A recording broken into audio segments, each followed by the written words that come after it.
তাদের করতে হবে। 2 নাম্বার বড়কে সম্মান করতে হবে। 3 নাম্বার ছোটকে চিনে করতে হবে, মহাব্বত করতে হবে। যেরকম কথা ঠিক কিনা? আজান এটা হলো নবীর আদর্শ, ঠিক কিনা? যেরকম আর একটু চিনে বলেন কথা ঠিক কিনা? এখন চলে আসে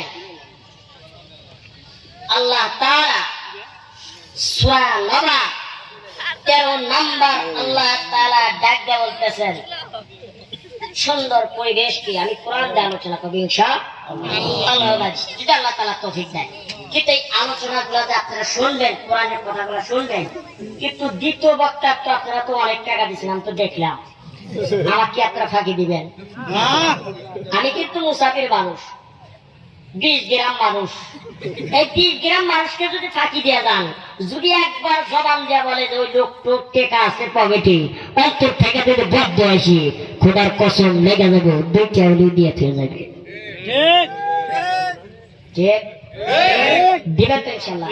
আগে কথা হয় না, কে কে দিবে? একটা হাত তোলে, হাত তোলে, টান টান করে হাত তুলবে, টান টান করে হাত তুলবে। এই যে যারা দিব না, আমি মনে করবো না শয়তানের কি দুলা নাই বলি আছে, 2টা ওলিও আমার কাছে দেওয়া যাবে।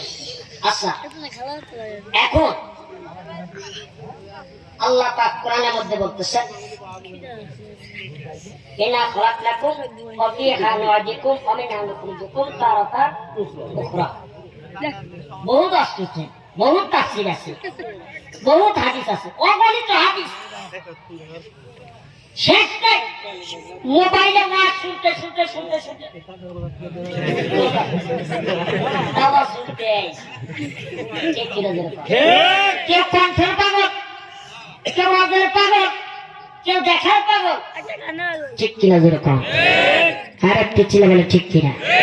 আল্লাহ তাআলা আমাকেও কিন্তু আপনাদের একটা মর্যাদা দিয়েছে, আমাকে দেখতেছেন, এটাও আল্লাহ পাকের মর্যাদা, ঠিক কিনা? যেরকম এই জন্য আমি যে কথাটা বলতে চাইছিলাম, আমার কথাটা একটু গুরুত্বপূর্ণ শুনবেন, কিন্তু তার আগে আমি মা বোনদেরকে বলে যাই, মা তোমরা সাবধান হয়ে যাও, তোমরা সাবধান হয়ে যাও। মা বোনদের পর্দার সম্বন্ধে আলোচনা করবি ইনশাআল্লাহ, যদি আল্লাহ তাআলা তৌফিক দেন।